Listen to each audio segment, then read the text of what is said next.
And just as we've been bringing to you on the Joy News channel, it's been a busy day. Chairperson of the Parliament's ad hoc committee probing the leak tape allegedly scheming to remove the Inspector General of Police, Samuel Chacha, has reviewed a new tape is now emerging from some news sources on this matter. According to Mr. Chacha, the committee, after sensitizing after actually scrutinizing the four witnesses, including Bugnin Nabu and also the COP Alex Mensah, Superintendent Eric JB, as well as Superintendent George Asari, will now thoroughly examine any related matters to provide some sort of a balanced report on the happenings in Parliament. He has, however, indicated that the committee going forward will consider an in-camera hearing while inviting any person of interest on this matter.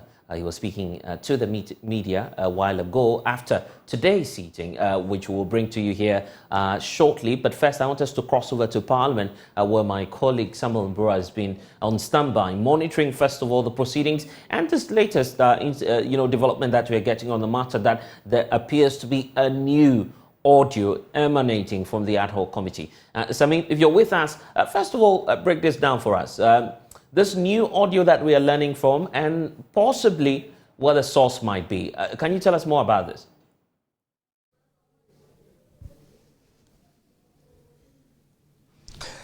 Blessed, well, the committee wouldn't reveal where this new source is coming from, but it was after the sitting today that we're told that there's a new tape that has emerged, and the committee will have to consider scrutinizing it, because we know very well that when Mr. Alex Mensah, COP, came as a star witness for the police side, he said that, yes, there is a resemblance of his voice in the tape, but he feels it is doctored, and he has been strong on that stance. The same applicable to the latest person that has to do with Superintendent George Asari, who is, according to the tape, is the lead architect of this plot to remove the IGP and then replace him with COP Asari in the course of their lobbying. So Mr. Asari is also on that grounds, saying that the tape is doctored, and then he is expecting the whole audio to listen to it. So it was after that the committee chair, some other chair, indicated that yes, a new source has emerged and has given them that audio. They wouldn't divulge information as to where it is coming from, because they are protecting the whistleblower here. So meaning the committee will have to go and examine, thoroughly scrutinize this new tape, and then compare the notes with what they already have. The old tape, they have a transcript and the audio itself. That's about 45 minutes. So that's a comparison that they are going to do. Then moving forward, they will now go for the in-camera sitting, because some of the witnesses, key amongst them is COP Alex Mensah, who has been insisting that he wants to give or open up to the committee, but on grounds of in-camera sitting, the same as George, or Superintendent George Asari, who says that he has more to tell about the IGP's management of the Ghana Police Service, but that will only be done when he's given the opportunity to meet the committee in camera. And Sami, if this is anything to go by, it has far-reaching implications for, first of all, the remit of the committee, because the committee is supposed to hear this alleged leaked audio, the leakage being the source, I mean, from social media and what we've seen on some media platforms across the country. However, if we're to go by this very latest tape that the committee is, taking hold of, it might change, the implication for both the witnesses and the committee itself, because there might be fresh details on this.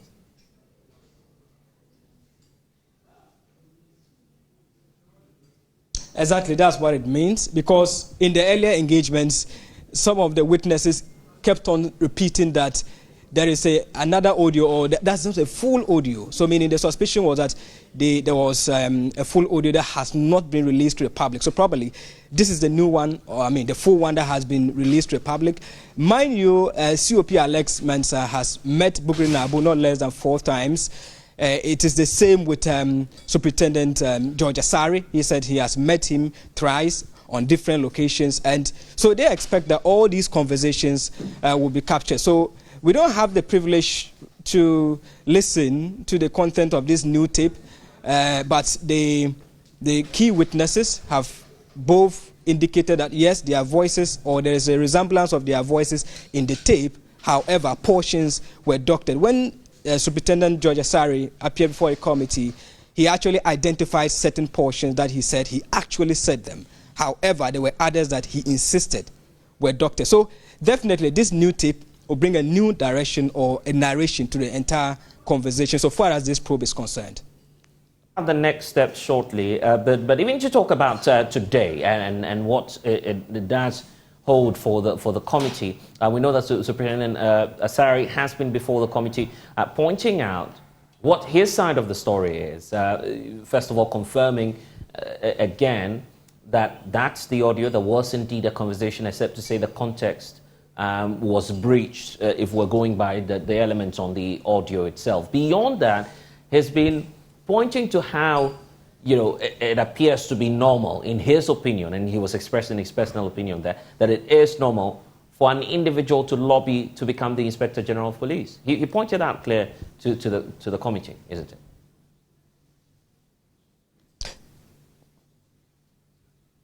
Exactly, Blessed, and I must say that that was the first person Bugri Nabu mentioned when he appeared before the committee. He claimed that Superintendent George Asari was the one who served as a lobbyist for Alex Mensah COP, who is on terminal leave pending retirement. So according to the accounts of Superintendent George Asari, the direct son of Bugri Nabu, one Prophet Emmanuel Tei Bugri Nabu, is the one who introduced him to his father. So he claims that the prophet, the son of Bugri Nabu, is his godfather. So in a conversation that the godfather revealed to him that, are you aware that they are scouting for a new IGP? Then he said, oh, he is not aware. So the son offered to introduce him to his father, Bugri Nabu, whom they say he is an influential politician, and he has been the former Northern Regional Chairman of the NPP, so he wields so much power in the NPP and the Akufo-Addo government. So after the son of Bugri Nabu introducing him to his father then scheduled another meeting. That was the second meeting that Superintendent George Asari went to Bugri Nabu. So that's where he was asked, so do you have any officer in mind that you would want to recommend? And then he now recommended COP Alex Mensah. But Bugri Nabu told him that he was told that Mr. or COP Alex Mensah was on leave, so he wasn't eligible. So he explained that it doesn't work like that in the service. There are officers that went on retirement, yet they came back to serve on contract as IGP. So that is how come he met Bugri Nabu. It wasn't a direct contact that he had with him, but through his son. So later, the CV of COP Alex Mensah was presented to Mr. Bugri Nabu according to the accounts given by Superintendent George Asari. So it was later that COP Alex Mensah was invited, and that was the third meeting that the entire conversation started, that we heard the recording and all that. So Superintendent George Asari claims that he was called 13 times by Mr. Bugri Nabu on one of the days. It was on the 19th of June that Mr. Bugri Nabu called him 13 times. Later, his boss, who is COP Alex Mensah, called him, and then he picked the call and then went and met them at the office of Bugri Nabu. And that's where the whole, this part of the leaked audio is in the public domain. And then several issues came up. They claimed that some officers were tipped to replace Akufo-Addo Dampare. Amongst them were COP Mami Tiwa Dodankwa, whom we know is the current Iyoko boss. A name like COP Ernesto Owusu, his name also came during their conversation. And then COP Tete Yohunu's name was also mentioned in the meeting there. So that was where Superintendent George Asari said they had a conversation with Bugri Nabu, but that one was on private. It was on a private base, and then he didn't see anything wrong discussing with Bugri Nabu on issues. But he stressed that the meeting with Bugri Nabu had nothing to do with politics. It was just their personal issues, and that's where he was asked to talk about the current state of the management in the Ghana Police Service, at least to corroborate the story by COP Alex Mensah. And then he said that, yes, he has a lot to talk about the administration of Dr. Dampare. However, he wants an in-camera hearing to give a full testimony of the entire situation. Okay, and Mbura, we know that that's happening, and that call is being made simply because he's not the only one in this. COP Alex Mensah is also, pleading to the committee to do an in-camera hearing. There's also the appeal now coming through from Superintendent Asari, and they seem to be towing that tangent because of the police service and the fact that some details they have borders on national security. So what's the next line of action from the perspective of the committee? Are we now moving into the era of, the in-camera hearings, or we may have, some other parties appear before the committee in public?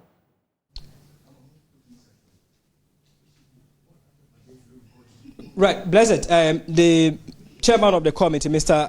Atachia, indicated that any person of interest that has been mentioned will definitely be invited. We know the IGP's name has featured on several occasions before, the committee, the witnesses that have appeared before them have mentioned his name. So the possibility of the IGP appearing before the committee is high, but that one will be an in-camera hearing. But whilst they were in the committee meeting here, I picked information in which the chairman confirmed that some senior police officers actually petitioned the committee on the happenings, or they had some input that they wanted to add to this entire conversation. So the conversation is not only limited to COP Alex Mensah, it's not limited to Superintendent George Asari and then Mr. JB, but it's like most of the police officers are opening up on what is happening so far as the administration of the Ghana Police Service is concerned. Mind you, the task of this committee is to do a fact finding and later make recommendations. So the committee chairman says that they are going to explore all the available means or information to shape their report to at least make some reforms in the Ghana Police Service. So one, there's a petition from senior police officers before the committee in which the committee will be scrutinizing. We know that about 80 police officers have taken the IGP to court over their promotions.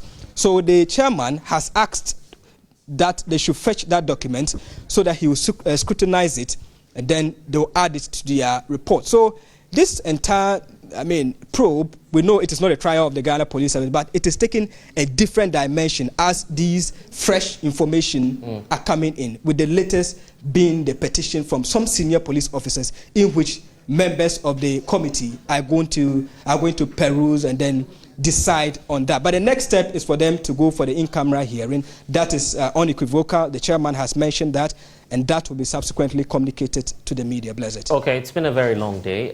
Sami, got some breath there. But of course, it's an ever-increasing scope for the committee. Grateful for the updates from Parliament. And we are now certain to see more and more persons appear before the committee. Samuel Mbura, my colleague, joining us from Parliament after monitoring proceedings of the ad hoc committee. But it has implications, definitely, for the administration of a service that is supposed to ensure law and order in this country.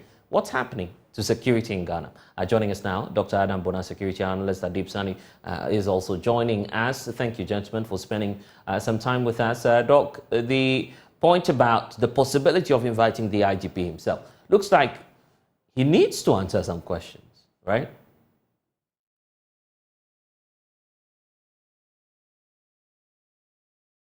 Dr. Bona, we're having difficulties hearing you. Oh, yes, I think my mic had been muted. Yes, good afternoon to yourself and Adib Saani and your viewers. Well, yes, so if the committee deems it necessary to invite the IGP, why not? Because then it's too sweeping to say, oh, the IGP is not correct. The IGP is mismanaging the police. You know, it is an indictment on the police council, which is chaired by the sitting vice president. And so the moment you indict the IGP, you are indirectly indicting the entire police council. You are indirectly saying that the police council that is chaired by the vice president is not doing its work. And you know, in the tape, they somewhere mentioned and indicted the vice president that the vice president was not even in talking terms with the IGP. I don't know whether that question came up during this period of inquiry. I'm not sure whether they asked them, because then they alleged that the vice president does not talk to the IGP. I am wondering how that is probable, how possible this could be if we all know the vice president is a very calm person, that he will not go that low to say he's going to fight his appointees. So for them to have alleged and also come and sit at the public gallery or call it in parliament and say the IGP is not correct, it's an indictment on the police council. I think there are certain things that should have taken place before today or before this thing started. These two officers should have been interdicted. These two officers should have been interdicted. If you look at even the police, the CI 76, it is very clear. An interdiction does not mean dismissal. But you saw that today, Superintendent Asari was in his police uniform. Ordinarily, I have not seen this before. I haven't seen this before where such an important investigations, officers, state officials, especially in the security services or the military they are going to deal with you or the police, and you are in your uniform. I mean, it's so disgraceful. I think that really, what's wrong with that? Let's give the police council time. His contract with the Ghana Police Service has not been terminated. This is a superintendent of the Ghana Police Service. He's not on interdiction. No, what I'm saying is that interdiction is not dismissal. Do you know a certain doctor, Agodro? Dr. Agozo, you mean? Yeah, the one who's been indicted for. Dr. Agodro, do you know him? Precisely, but that's a different scenario, isn't it? Knowing that this gentleman has not been. It depends on where you are looking at it. But if you are going to look at it from the same lenses, Dr. Agodro, ACP Agodro, was a serving police officer. A leaked tape, allegedly, they said he is implicated, and he was interdicted. A leaked tape. They said it's alleged because it's now up to the court to make pronouncement. It was a leaked tape, just like this, that implicated him. We have a leaked tape that says that make me IGP. And once you make me the IGP, there will be mafia, there will be this, there will be that. I'm an MPP member, I'm a sympathizer, I am a this, I am a that, I am a that. And you have the Right Honorable Speaker sets up a committee to investigate them. My expectation was that the first thing the council should have done was to quickly summon the council members. In any case, they've indicted them. So summon them. Interdiction is not dismissal. It means that for now, until all these investigations are conducted thoroughly, where they are cleared, you cannot call yourself a police officer. If you are not cleared and there are sanctions, the sanctions apply. If you have to remain in the service, whatever sanctions, it is given to you. I'm not attempting to prejudice anything. What I'm saying is that I haven't seen this before. Does not mean that I stand to be corrected, that it has never happened. This is, it's a national assignment given to the committee. Parliament is different from the executive. And so my expectation would have been Parliament cannot force it on the police council to interdict them.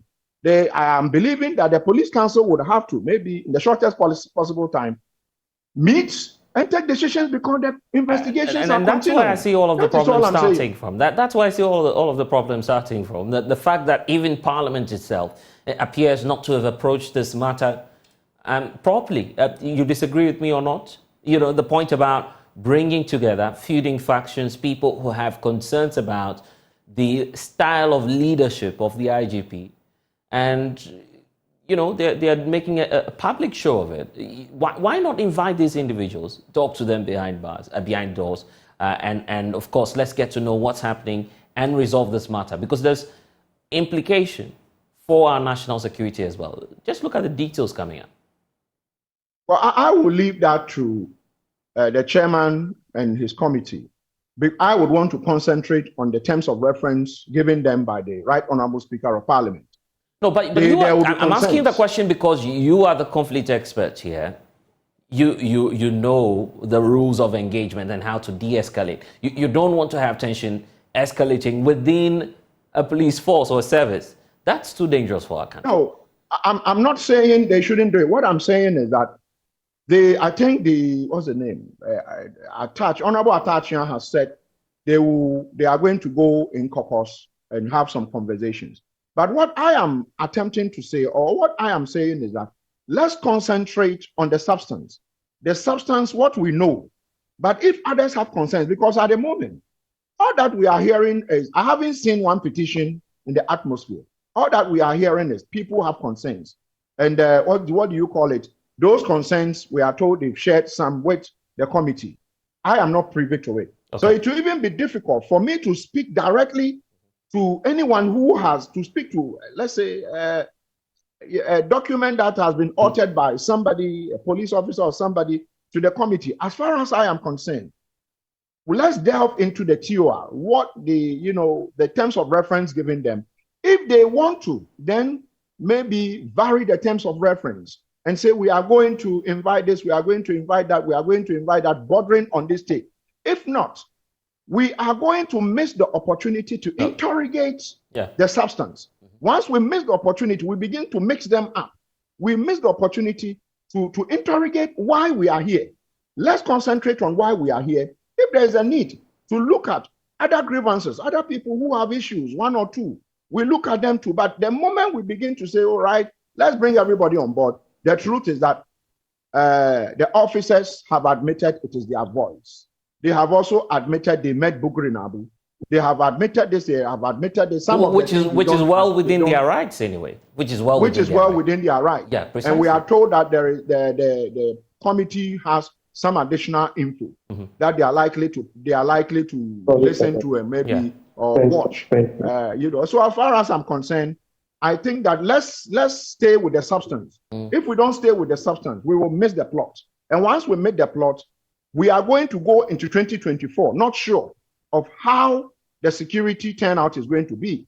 Once we are not sure, chances are, because already what I am hearing going on in other circles is that, oh, you see, the police have gone to court to go and put an injunction on a supposedly demonstration that the minority wanted to undertake. And therefore, already, the police is beginning to favor the sitting government. These are not things that we want to see in Ghana. Okay. We want to have an independent police where, if they feel that the premises of Bank of Ghana is a security zone and you want to go on a demonstration, they sit with you. If not, they don't have the power to stop you. They go to court. I see but the potential moment these danger. Things come up, then we have a problem. Adib, you disagree? On which specifically? Because we've discussed a lot. We're beginning to open the floodgates. Let's focus on the substantive matters. That's the position of Dr. Okay. First of all, let me say a very good afternoon to my senior colleague, Dr. Adam Bona. And by the way, I'm in this beautiful Kente / kind courtesy Ghana Lifestyle Awards. Congratulations to Arnold Mashoud, Doctor, for the great event held.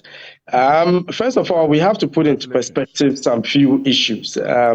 What is the terms of reference for this committee that has been duly constituted by the Speaker of Parliament? They are a fact-finding committee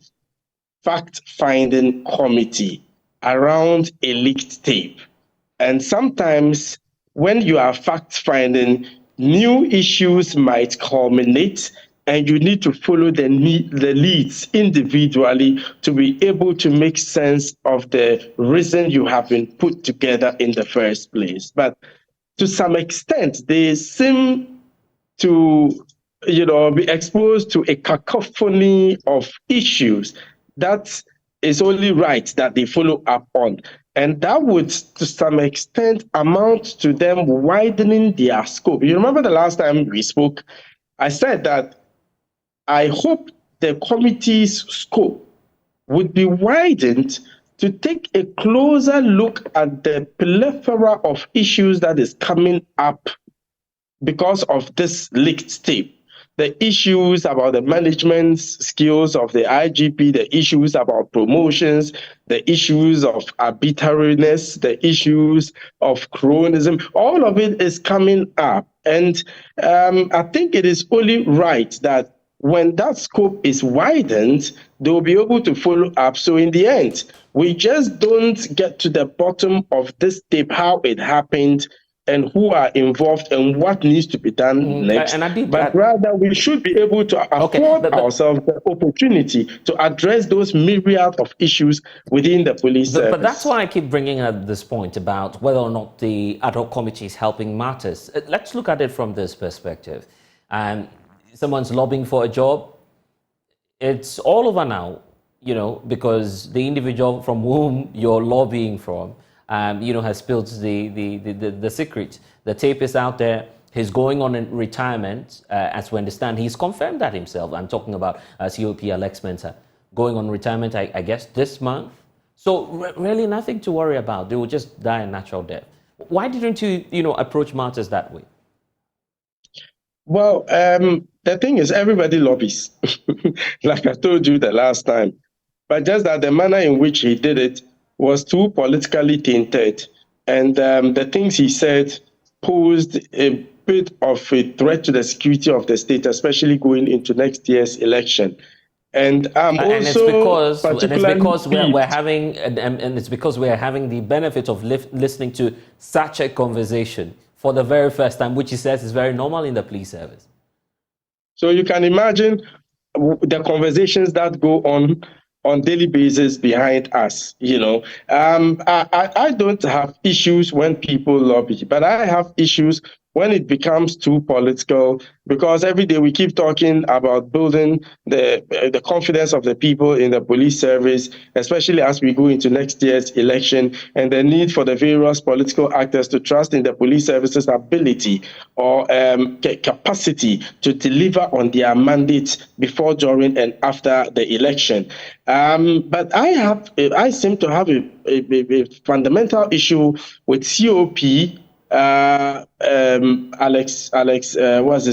Mensah, because of the nature of his lobby. Okay, this IGP is not going to help matters. I would come and I would help the government and all that. He's also stated categorically that he is a politician. And the last time we spoke, I don't recall him saying he is a politician. He says his family belongs to the UP tradition. He never said he was a politician. No, he said it. He said it.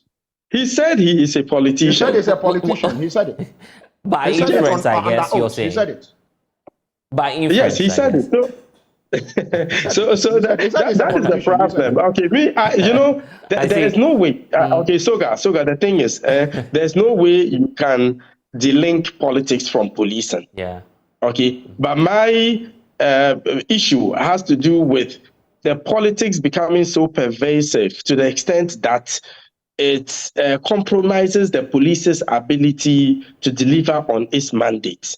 And this committee hearing is bringing up new issues, okay? And I've had the opportunity to speak with a lot of police officers from the bottom all the way to the top who tell me that there are certain fundamental issues within the police service. In fact, I've spoken with some of the about 80 police officers who are in court over their promotion and other issues, okay? And the police service, I said this earlier this morning, I said it seems to have two faces. They have that pretty external face where, crime fighting has proven effective. There's visibility almost at every traffic intersection. You see them all over town.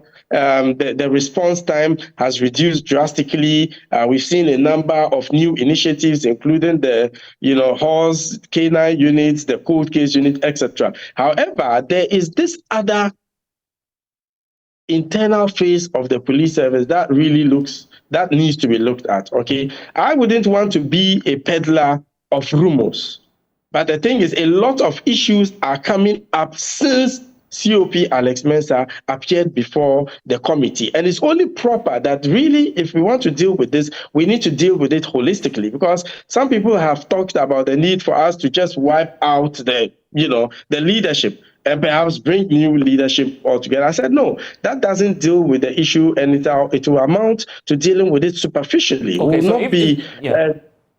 So if that's not Okay, the so we'll not be solution, dealing with it with the fundamental issues. We need to deal with the fundamental issues. If not, we can bring in new people and the same issue would still persist. Okay, but how then do we solve the problem then if that's not the solution? Some say that let's look at it from the position of the leadership, the style of leadership of Dr. George Akufo-Dampare. Dr. Bona, you think so? Well, what I think, you see, the tenure of office usually puts everything to rest. So, for instance, you have the CJ, Madam Tokono, who is now the Chief Justice for the Republic of Ghana. You know that until she goes on retirement, or some adverse findings against her, or something else, or she decides to resign, or touch wood, she passes on something, then she leaves. You cannot just, the president will not get up by, weeks of his pen, he signs a termination and tells the IG, you are removed. But, even with the current IGP, it is a bit dicey because he's not up to 60 yet. If you take the ruling from, what is his name, the former Attorney General, versus the Republic. Even though he had left when he was removed, the Supreme Court ruled that they could not have removed him. I am sure that it will be good for us to test this issue of appointment and, disappointment of IGPs in the law court, at the Supreme Court. I think when this thing is done, you are going to have people soberly reflecting. I'm telling you that every organization in this country have its own internal issues. I run businesses, several businesses. Adib does the same. At Multimedia, you have it. All the other organizations in Ghana, including even Jubilee House. Yesterday, we had a release from Jubilee House telling us some 77 personnel that is alleged that they have left Jubilee House. It is not true. It means that everywhere. But it is the mode of appointment and the mode of disappointment. So I would think that it should be one of the first point of call, how you appoint and how you replace. That way, we would be solving one fundamental problem. The other thing is that all these petitions that are coming, my point is that how do you know if these are not politically tinted petitions? These are questions that if you ask me, I would be asking that. Okay, so petitions are coming. I haven't seen any petition. I already said that. But if you look at the political dimension that these people, where they moved to, appoint me, let me break the 8, let me do this, let me do that. So if you bring me a petition, okay, you might have a genuine reason, but I'll be looking at it. Is it that you also fall in this category? Because COP Mensa said that they have MPP police, they have NDC police. So if they have NDC police and MPP police, and anybody tells me that this inquiry, let's broaden it. Let's do what we have to do and listen to everybody. Are you going to be listening to NDC police, or you are going to be listening to interesting questions there? Because today, as we said, the NDC says Nanado is playing ball. I said Nanado, sorry. The IGP is playing ball and is, in the camp of MPP. There were times I had some people in the NDC call me, or MPP call me to say they don't understand why the sitting IGP would allow his boys or police officers to arrest MPP top executives. And I've had NDC. I think there was their election that took place in Cape Coast, and they beat themselves with chairs. Some people, they arrested some NDC guys in the Chiman or so. And a lot of the NDC people were so dissatisfied. And they raised hell. But at the end of the day, somebody needed to do the job. So mine is that let's be very careful. Since they have told us, as part of their testimony, that we have MPP police and NDC police. So I want to ask, the petitioners, are they MPP? Are they NDC? Interesting question there. Once we are able to narrow this down to whether they are NDC or MPP, If not, I will tell you that these petitions, excuse me to say, are bogus. Okay, well, we need to go. Of course, let the court decide on that. Adib, let me give you a final take on this. Yeah. Well, it will depend on the meat of the petitions, because I have had the opportunity to speak with a lot of officers who have said really a lot of damning things about certain happenings within the police service. And it's only proper that we give them a fair hearing and get to understand what the crux of the matter is and how we can collectively deal with it. Because if we have a broken police service that is disunited and fractured, then you can imagine what happens to the security of the state. So it's in our interest to ensure that we have a united police service that is committed to working to improve the security of the state going forward. So I would wish to, differ a bit from my senior colleague about the bogus nature of the petitions until we get to know what really is contained in these petitions. So we wait for what the court to say about this. Adib Saani, Dr. Adam, I thank you for spending some time with us here on The Pulse. The police is still in the news, by the way, because the minorities' protest against the Bank of Ghana governor, Dr. Ernest Anderson, and his two deputies may not come off on Tuesday as initially scheduled. This follows the decision of the Accra High Court to adjourn its ruling after some initial objection filed by lawyers of the minority in Parliament. The Ghana Police Service on Wednesday actually filed this injunction against the minorities' proposed routes for the protest. Richard Kojinyako was in court. Now reports. Two preliminary objections were raised by lawyers for the minority and the civil society group. Eduji Tamaklo led the charge. He shut down the police motion and called it incompetent. He says that they have not properly invoked the jurisdiction of the courts. After listening to the various arguments by the minority and the Ghana Police Service, the judge called them into his chamber. Mahama Yarga explains what happened after the judge called them. ADG, who led our team, raised very serious legal issues. The police have been doing the wrong thing for a very long time. It is only today that ADG drew the attention of the court to the fact that the police have been doing the wrong thing in terms of the mechanisms that they have always tried to use to stop demonstrators from carrying out their demonstrations. And as you saw, arguments were made for and against our position. The judge asked us to see him in camera. When we went in, he said that the legal issues that were raised by our side were very serious legal issues. They've never really been canvassed before any court before. And we had referred to several authorities. And he, as a judge, feels that he needs to take a more serious look at the arguments that were made in court today. And given the fact that we just raised those legal issues, he needs a little time to give a ruling, a reasoned ruling, a written reasoned ruling on the matter. So he pleaded with us to give him time. We haggled over the time, and finally we agreed on Friday. So he says that we should hold on so that on Friday he will give a ruling on the legal issues that we ourselves have raised in court regarding the competence of the police to come via the mechanisms and the route that they have come to court. So does it mean that the protests by the minority and the civil society will not come off as advertised? Mahama Yarga has some answers. So as law-abiding citizens, we don't want to sidestep the courts, because we will need them to protect us also one day. So the courts have not stopped us from demonstrating. Yes. And the courts have not changed the route of the demonstration. And we have no intention to change the route of the demonstration. Indeed, the arguments on the route hasn't even happened yet in court. It is just our pointing out that the police is incompetent in the way that they have come to court. So we are pleading with our supporters and those who have prepared themselves for this match to remain prepared, because this match will happen. It will happen on the same route. It is only the date that will change after the court has given a ruling. So on Friday, we will be back here in court. We will listen to the ruling of the court on the preliminary matter.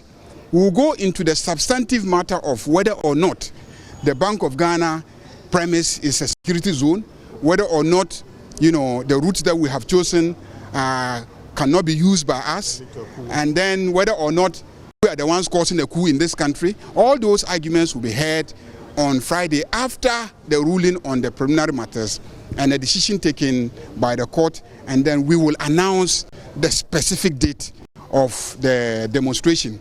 What they have done is just to postpone their problems. They have just postponed their problems. As for the problem of we demonstrating their inefficiency, incapacity, how they have destroyed the Central Bank of Ghana and the financial system of the country, we will demonstrate, and we will demonstrate on that route that we have announced to the public. We have also been speaking with the minority leader, Kaisel Atuforsen, on the way forward. Demonstration will happen in due course. The court has asked us to wait for 1 week, and we are waiting for the court ruling on the matter on Friday. Our supporters should remain ready, and the demonstration will certainly happen with a new date. Simple. Reporting for Joy News, my name is Richard Kwejenyako. Well, we have a bit of an update on that story for you, as there's a statement coming through from the minority caucus in Parliament. We can just bring you details of what we have now, titled "The Minority in Parliament Reschedules the Protest March to Bank of Ghana." And that, of course, the plan was to go to the head office Tuesday, 12th of September. But now that will be the new date. Let's bring in our parliamentary correspondent, Kweku Asante, who's just taking a look at this statement coming through from the House. Kweku, what are we seeing on the screens now, and what's the detail really, and the position of the minority on this? Minority is confirming that they are changing plans. We know that tomorrow they intended to march through the principal streets of Accra towards the Bank of Ghana head office to demand that Dr. Ernest Addison and his deputies resign over the historic losses that were made by the Bank of Ghana. But just as the report you played there indicated, the minority raised some technical matters in court today, which meant that that protest will be delayed. In fact, the court is set to rule on that technical objection that was raised by the minority on Friday. That would mean that the original date, that is 5th September, tomorrow, is not going to come off. The minority are changing dates. They say that they intend to do this new protest on the 12th of September.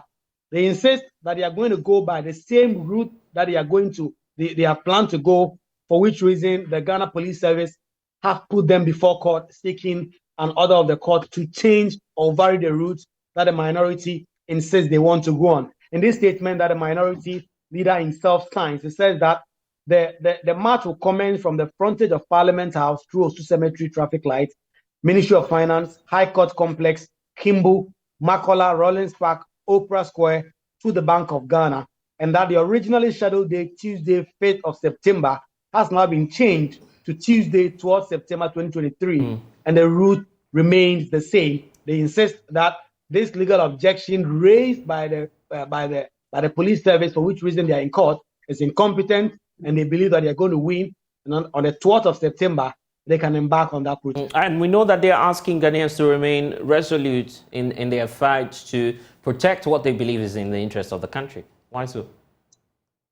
Definitely. In fact, the advisors, as we are learning, are telling them that the propensity that the momentum will die down is high because everyone was preparing for Tuesday, that is tomorrow.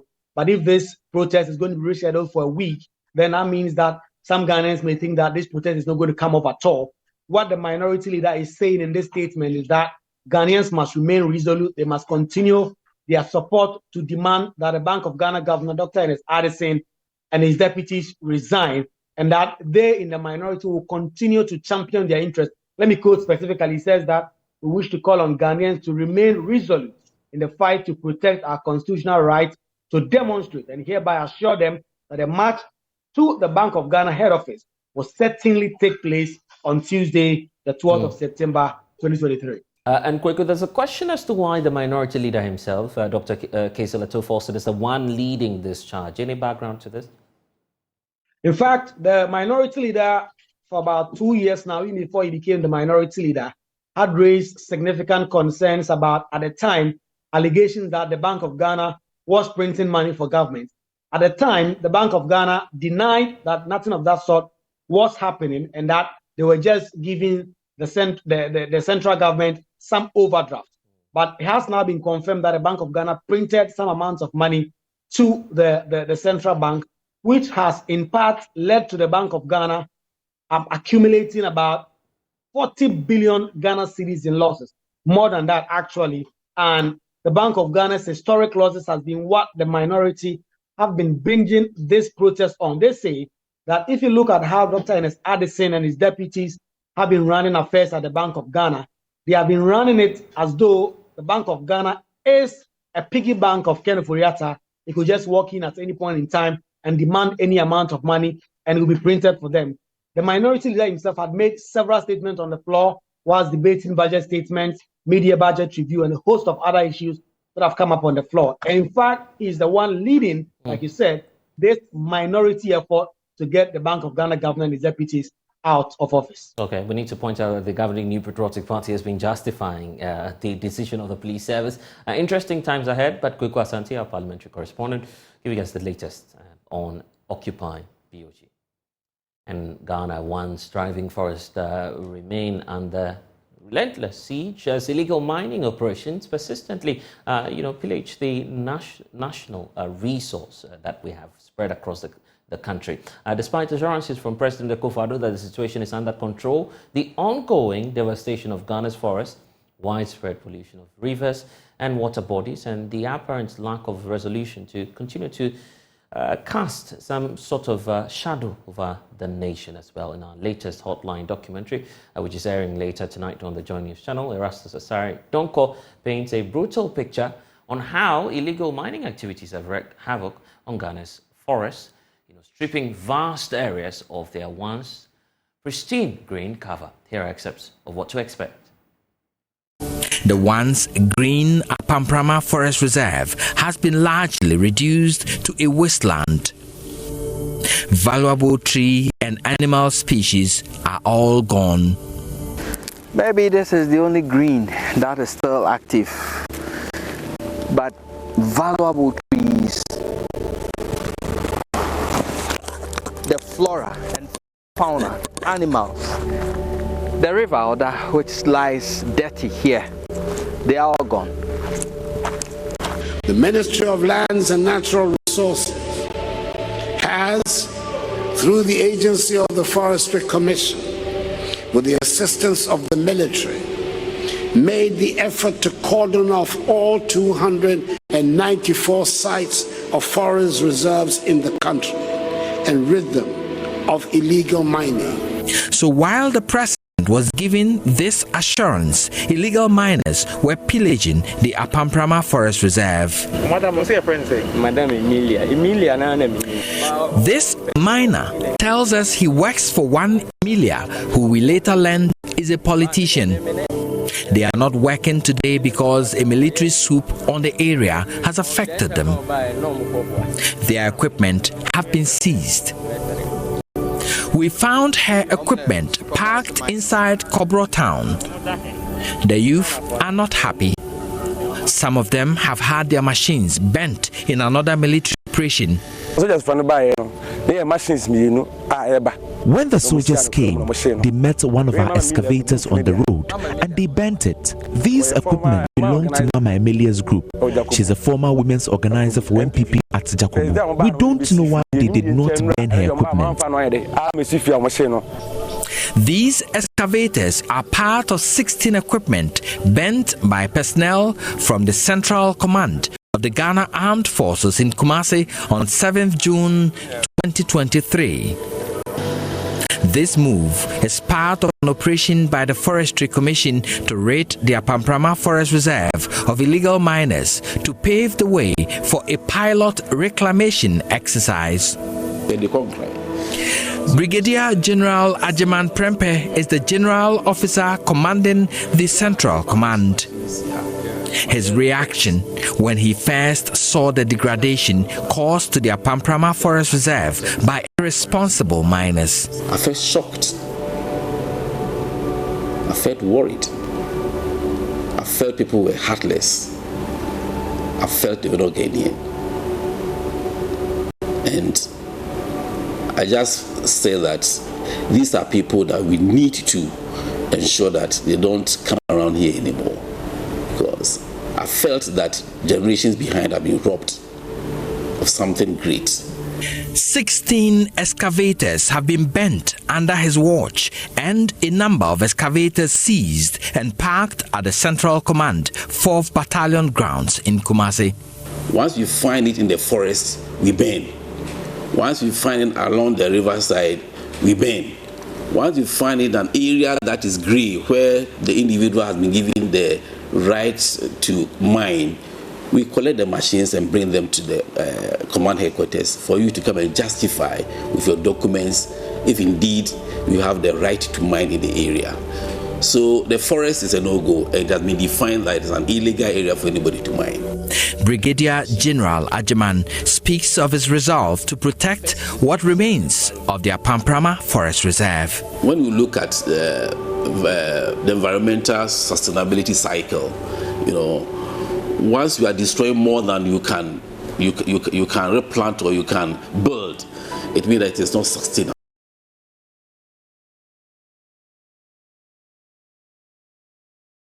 Okay, you need to stay on the Join News channel. 8:30 p.m. We'll bring you the full version of our hotline documentary, Forest Under Siege. But it's evident that we're increasingly losing the fight against illegal mining. Some say it's even lost, by the way. Let me bring in two individuals who are passionate about what's happening to our environment. Joining us now from the United States of America, Dr. Solomon Owusu is a mining expert, joining us via Zoom. Also with us is Awolasawa, who's the National Coordinator for the Eco-Conscious Citizens. I would like a lot more to explore with you later on the show about the demand you're making for justice after some illegal miners, foreigners we understand allegedly, shot and killed some Ghanaians as well. We'll talk about that shortly. But Dr. Solomon, also, you know, it's clear now, even before we see the full thing, that yes, we're, you know, coming to terms with the fact that we have lost, or we are either losing the fight against illegal mining. I'm just wondering where you stand on this. Yeah, thank you very much, my brother. Yeah, it's clear that we've lost the fight. I don't see it to be a fight. It's just a mere slogan stuff that they are trying to do to deceive Ghanaians. This fight started from March 2017. And they put a ban on all artisanal and small-scale mining operations in Ghana.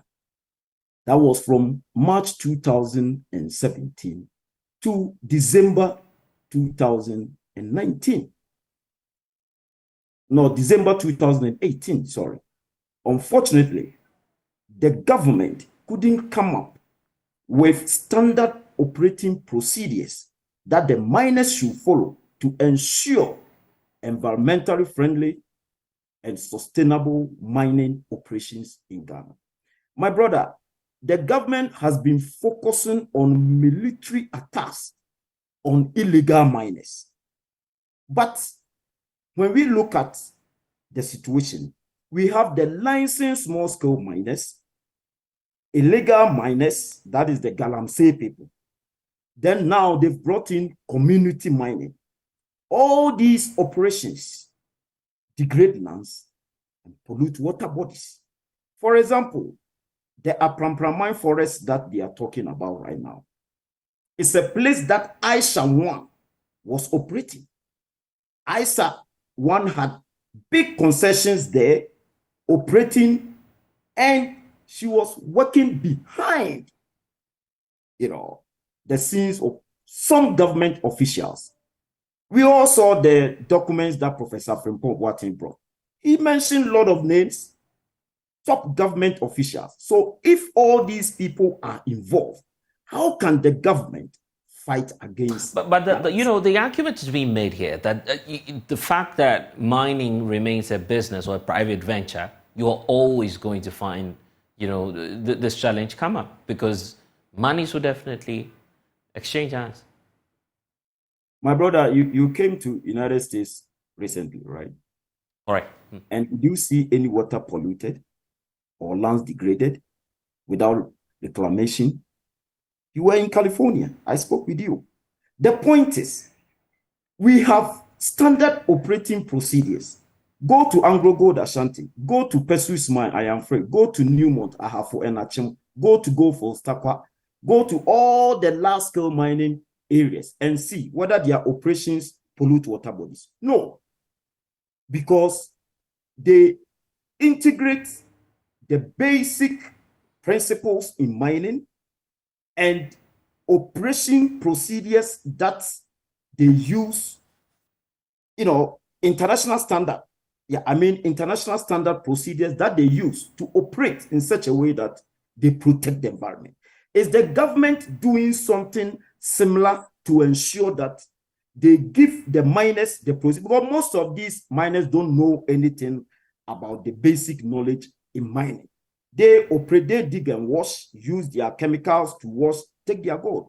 Has the government come up with procedures that they should follow to ensure that they also operate like Anglo Gold? They also operate like Newmont. They also operate like all the large-scale mining companies in Ghana that don't pollute water bodies and degrade lands.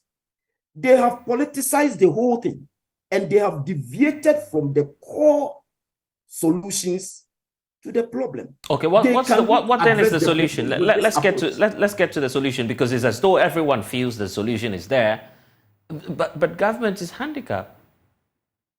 Look, some of us have spoken a lot about this. The government just don't want to do it. My brother, those that were mentioned in Professor Frimpong Boate's case, investigations are still ongoing, right? Meanwhile, somebody will go and steal goods.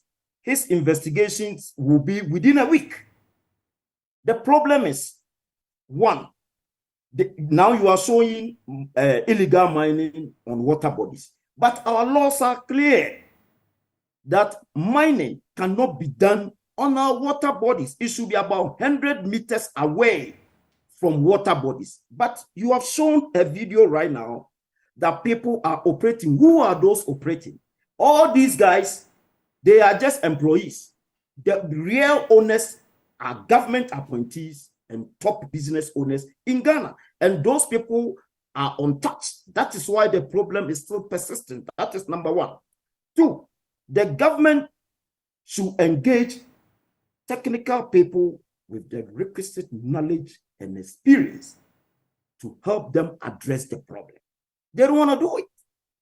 Look, the 10-member interministerial committee that the president set in 2017 mentioned one minister on that committee who had knowledge and experience in mining. No, the executive secretary, who was the CEO of that interministerial staff, Charles Bisi, isn't a technical person in mining. He has no knowledge in mining. So how can we solve problems using people who don't have the knowledge and experience in the problem that they are trying to solve? That is why the problem is. The government is using square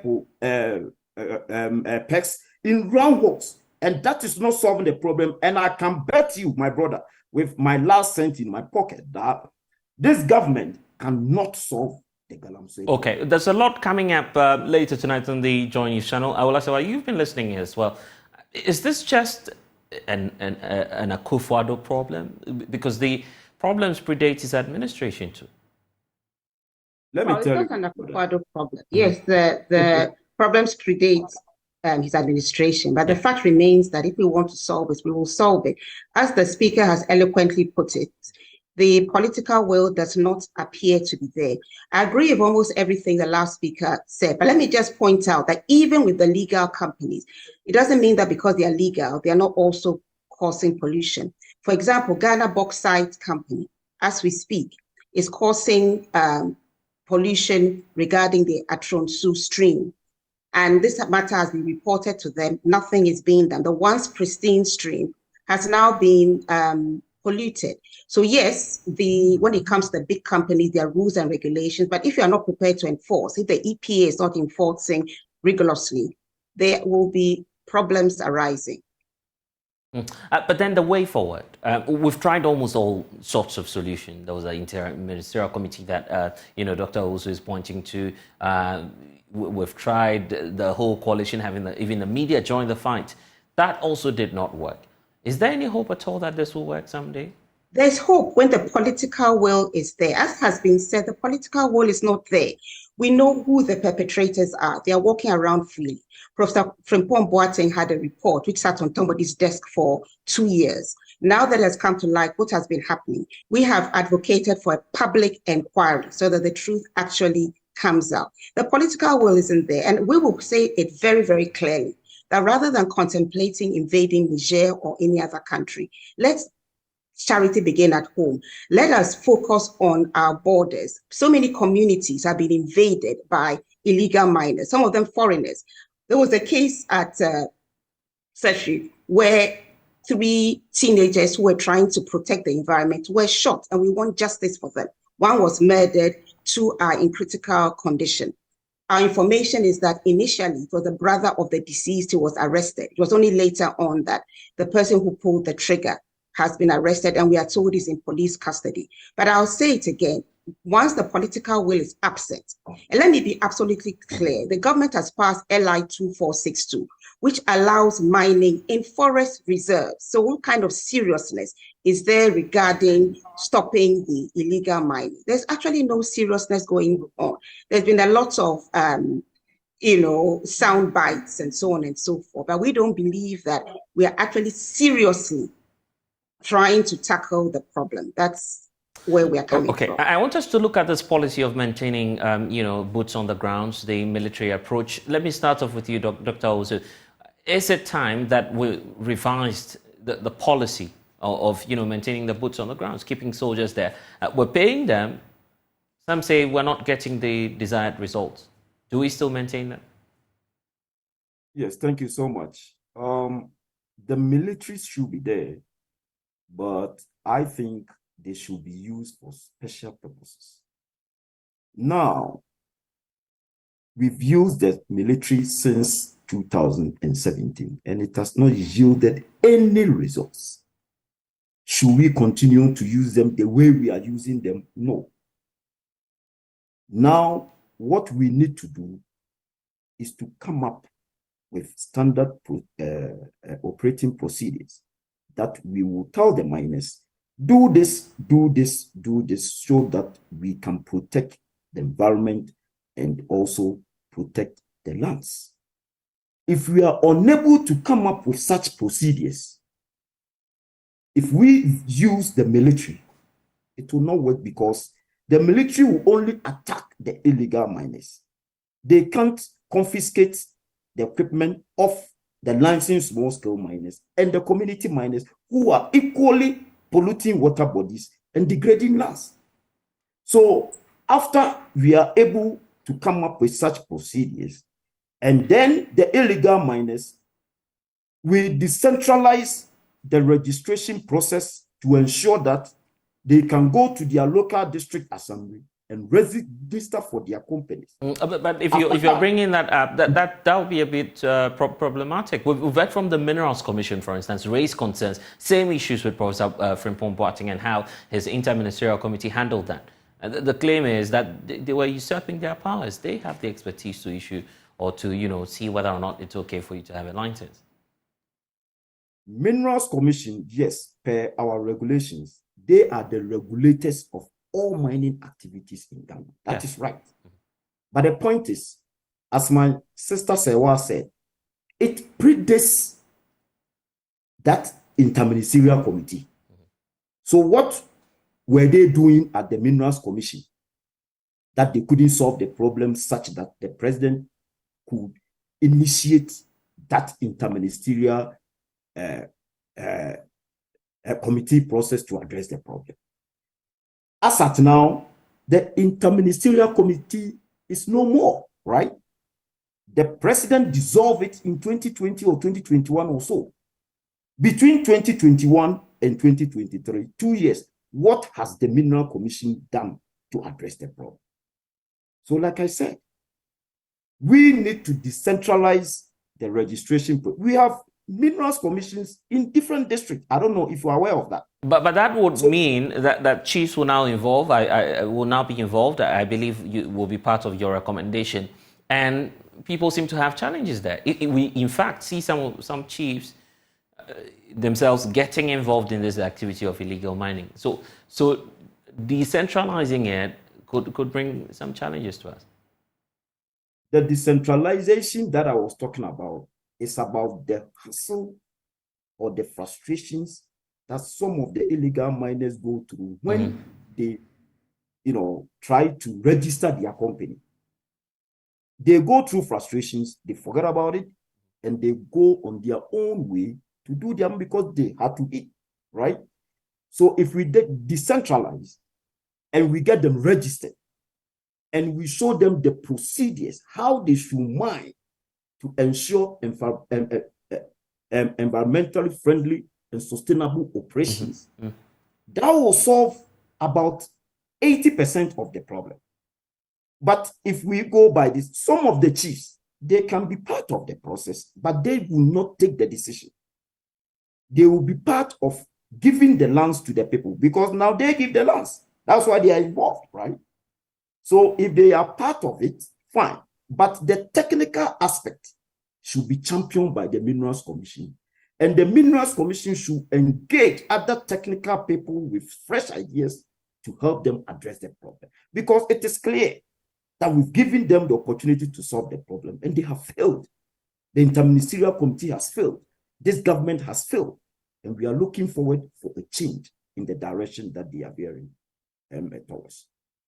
So the point about decentralizing and also maintaining boots on the ground. You see, let me be very clear. We have to, first of all, look at the real problem. You have a forestry commission where the head says he has no objections to mining in forest reserves. We have to be clear about what we actually want. We need to have forest reserves being no-go areas. Why do you have a forest reserve if people can go and mine there willy-nilly? So there should be no-go areas. And in terms of protecting our forest reserves, we have drones. We can use tech to make sure that if there are unlawful entries, we find out about it. When communities report, something should be done about it immediately, promptly, and the perpetrators dealt with. But I want to say that if we really want to move forward, we need to pause community mining.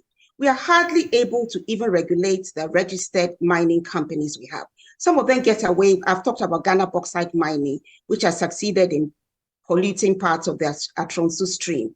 The fact that they are legally registered doesn't mean that they are doing the right thing all the time. If I have a driving license, doesn't mean that I'm driving carefully all the time. Of course not. So we have to look at different aspects of the problem. Right now, we are overwhelmed.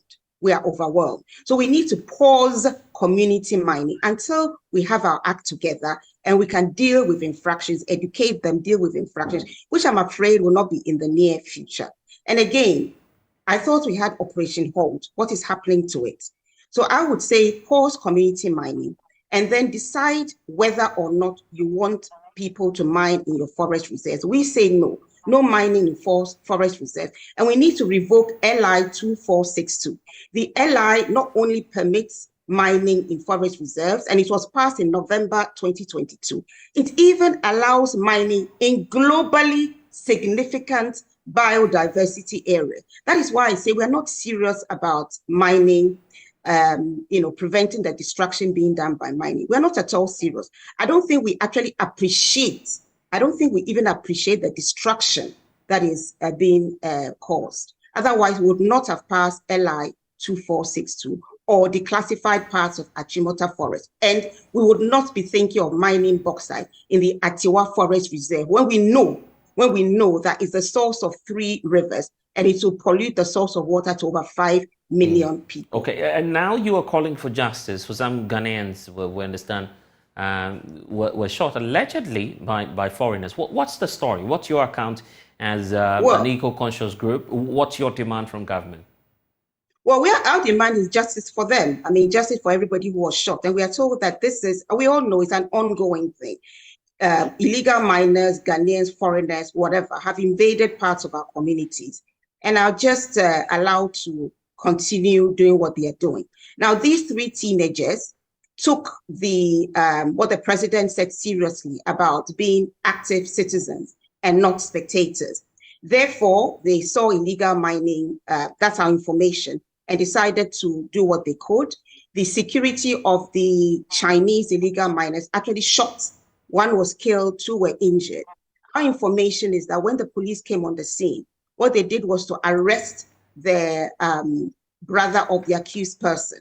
And thanks to the intervention of the assemblyman, he was released. He was put in cells, we are told. But thanks to the intervention of the assemblyman, he was released. It was only later on, our information goes, that the person who actually shot the teenagers was arrested. And I have been informed that he's in police custody as we speak. So we want justice for those who were shot, and we want the police who are mandated to protect communities from illegal miners. We also had a case in Asemprom where the community was trying to stop illegal miners, some of them Chinese, and 10 of them rather ended up being arrested, and the case against them is still going on.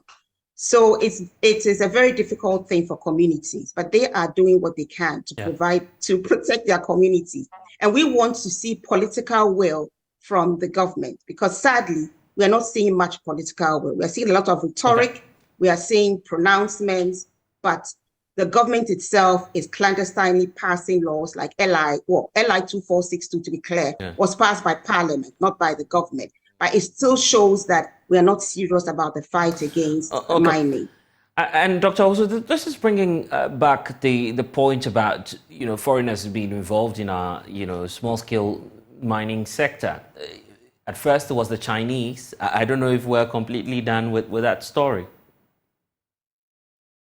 Yeah, it's true. And if you look at the document that Professor Frimpong Boateng brought, he mentioned that lots of these Chinese operations are owned by Ghanaians and the Chinese guys. So they have partnered with top government officials in destroying our environment.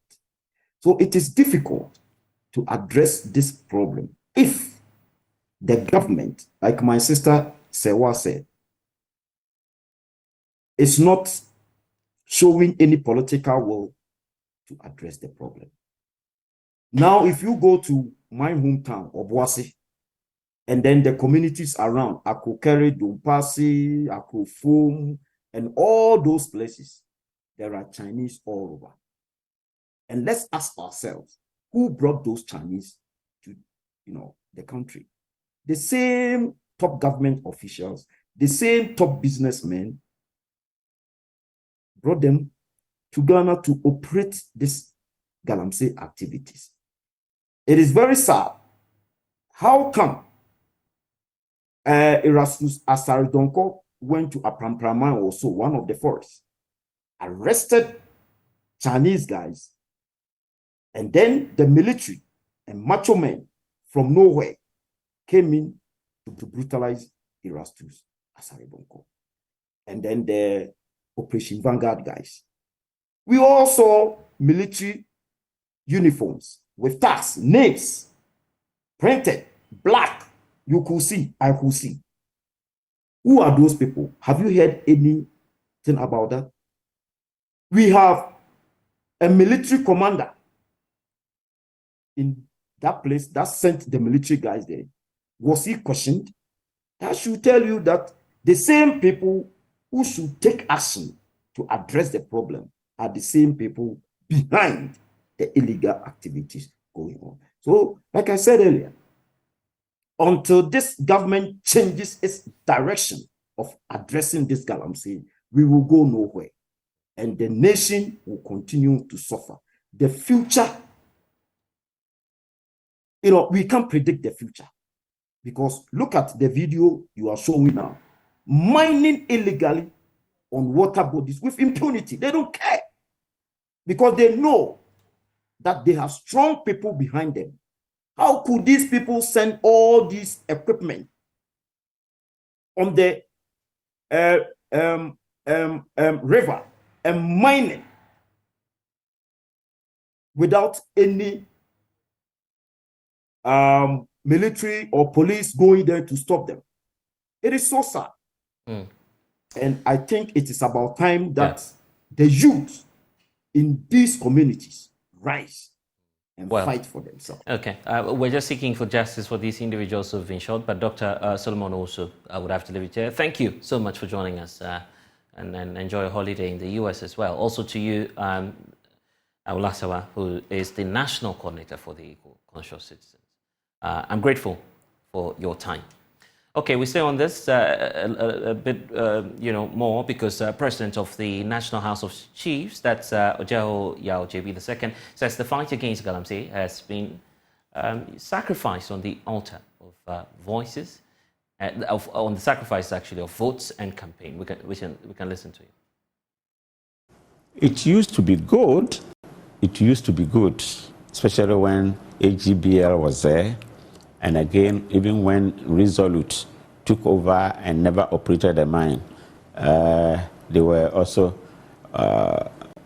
keeping maintenance here and there, helping the community, the municipal assembly, giving scholarships here and there, helping us to build up schools. But unfortunately, the new company now, which is called the Asante Group, when Resolute could not operate, because we later on heard that Resolute had acquired a mine in Mali or something, which was probably more prosperous than the baby anyone. So they were dragging their feet. So myself and a few people started a drive to attract people. The Chinese came and they brought a very good social agreement to us, affecting education, sanitation, what have you. Along the line, then this Asante Group also came in. This Asante Group is basically a Ghanaian company. So we all bought into it, even though we felt the Chinese could do better. We also wanted to encourage our own Ghanaian, a Ghanaian. And we thought if he was successful, then other Ghanaians too will learn from it. But so far, we are not impressed at all. With Asante Gold? With Asante Gold at all. At all. We are not impressed. One, we did a public hearing about 18 months ago, and so they were to divert certain routes between BBN and Goso. Okay. What we have observed is that now they keep on changing. And once you change, we have EPA. EPA must be informed. The community must also be engaged to tell us why you want to now move from the first project to B or C. They don't do that. The other point is that they were to relocate or resettle the old town in Zongo people. And I've given them 500 acres of land. Of course, they have to pay, what do we call it, customary drinks. Now, I've not collected a dime from them, even though I have slaughtered a sheep, put libation, and done everything and given the land to them. Okay. For the customary drinks, they can come anytime. But as I tell you, they have not done much on the land. And by EPA regulation, they should never mine less than 500 meters to a settlement. But as we speak, they are about 50. And in a particular case, where there's a Zongo Old Town School, JHS and primary school, they are 30 meters. Hey. And they do blasting and stones fall into the school. And so sometimes they inform the school that blasting will be done. So what do? They close down the school. I have been there myself when the school around 10:30 and the school was closed. And when I inquired, I was told that they told them they will be doing blasting. So the head teacher, so quickly I called the municipal director of education, and she confirmed that the head teacher called to say that they were going to do blasting, and he was afraid it might affect any of their children. So they have been doing it from time to time, which is also against the rules. Again, you asked about its impact on the economy. Even though they have given jobs to local contractors, they are all to pre-finance. And you can catch a playback of that interview with Ojaho Nana Yao JB II on all of our social media platforms. We're taking a break here on The Pulse. When we return, we'll talk about some developments in the Hawkwood municipality of the Volta region. The Bi Traditional Council is registering its displeasure on what it describes as, professional misconduct on the part of the Ghana Police Service. We'll tell you why. Please stay.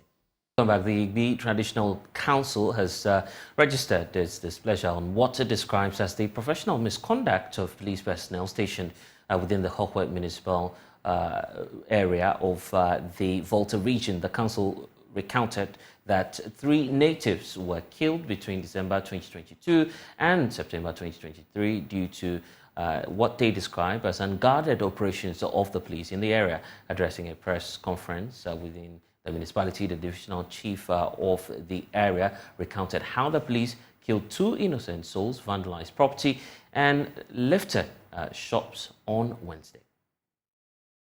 6 days ago, that is on Wednesday, 30th August 2023, at Big Balloon, there was another unwarranted police brutality, which again resulted in the death of Mr. David Agbemia and Mr. Afeti Agbeku.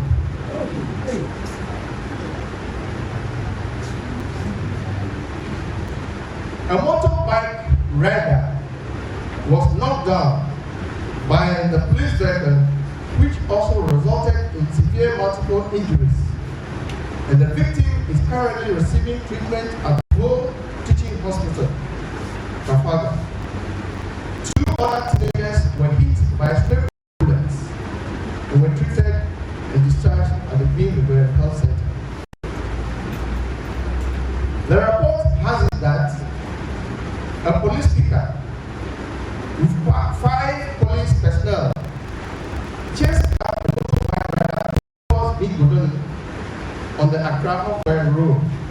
And at the point, knocked the rear of the motorbike rider and he fell into a gutter, causing injuries mentioned above. In his unconscious state, the police claimed the victim was rushed to the Volta Regional Hospital at Hawkwood. Reinforcement of police detachment was called to the scene, only to notice that the police vehicle pickup was in flame. This angered the police officers who stormed Big Godoni town and vandalized properties and set fire to 41 motorbikes, smashing 7 cars, 1 tractor, breaking into shops, destroying fridges, shelves, and looted items in the shops. As a result of the mayhem, people have to flee amid sporadic shooting.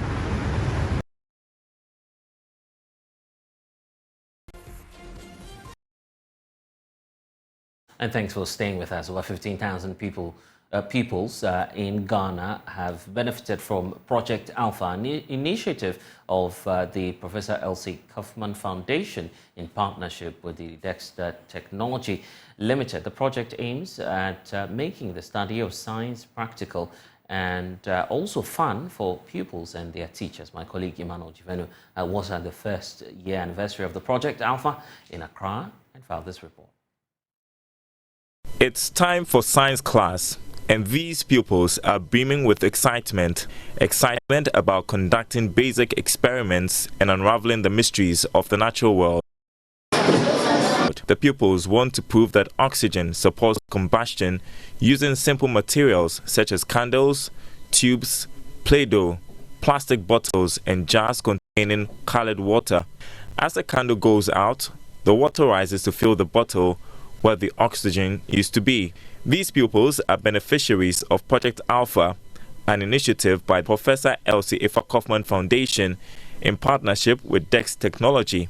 The project aims to make science practical and enjoyable for both teachers and pupils. It's been a year already, and there's a lot of excitement. First of all, just even getting the set. and opening up the set, you should see the faces of these young people. And when they are able to successfully do an experiment, oh my goodness, the joy around all of this. This is what makes it worth doing for me, to see those young people so excited to be participating in science. Over 15,000 pupils from 176 schools have benefited from the program, resulting in improved learning outcomes. When the learners get the sets and they are doing their activities at home, some parents are participating. So they may not be a direct target, but they are also benefiting. By understanding better, they ask questions. So what are you doing? They have a better appreciation for what these science concepts are. Head of Product Development at Dex Technology Limited, Charles Ofori Antipim, says that his organization will introduce more products to expand the reach of the program. We currently have about 170 schools that are actively implementing the practical science as we want it. And the idea is to expand it to way more schools, both private and government. We've started at the primary 4, 5, and 6 level, but we are actively working on developing the science set for the lower primary and for the junior high school and even senior high school. Acting head of the Youngsters International School believes the introduction of the science kit has significantly improved pupils' knowledge and skills related to STEM subjects. The learners have also improved in the learning of science because it has given them a lot of hope. With not like learning from the abstract. Now it is something that they can feel, they can touch, and it's like at all times they are in a hurry to do an activity here or there. Also, Head of Public Affairs at the West Africa Examination Council indicated that Project Alpha represents a paradigm shift in the teaching of science at the elementary school level. They actually represent the new norm, if you want, in science education, making learning more practicable, making the candidates, the students, make use of their own environment, make use of technology, and learn about their own environment to enable them, move away from the rote learning and adapt a more practical way of learning. And that enables them to appreciate more what they are learning, and that also enhances their ability to recall and be able to use that in their examination. The Professor Elsie Efa Kaufman Foundation calls for more support to enhance the effectiveness and reach of the initiative. Project Alpha aims to demystify science and make the study of the subject practical and enjoyable. Emmanuel Jivenu for Joy Prime. A senior lecturer at the Department of Computer Science and Robotics at the Ashesi University, Dr. Ayoko Kosa, is advocating for a concerted effort to ensure development of artificial intelligence tools that are friendly to the African ecosystem.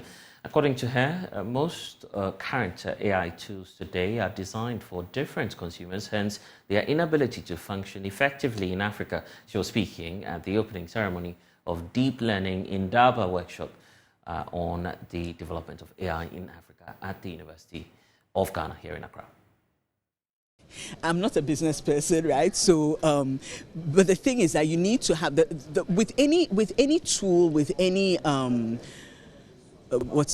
field, right? You need to have experts in that area to help you chart the way, right? And otherwise, what happens is that you're kind of blind, trying to find your way in the darkness, right? And so, again, being an educator, I'll come back to the fact that we need to develop more experts in this area. And this is what we as an academic institution are trying to contribute to industry. We're trying to create those people with the expertise who can then, enter into different industries and help the industries chart the way forward in terms of AI and its application.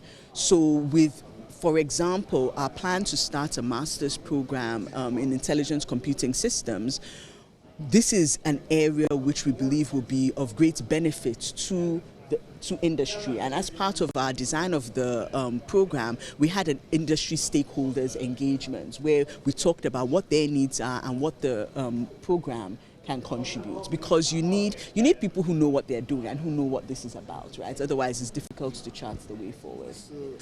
Especially when you talk about machine learning, right? Machine learning is developed or trained with data.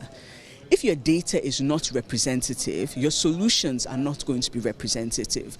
So, for example, there have been, you always hear of controversies of, so there was some face recognition system which couldn't recognize black people, right? Because it was primarily trained on people who were not of African descent, right? It's all about data.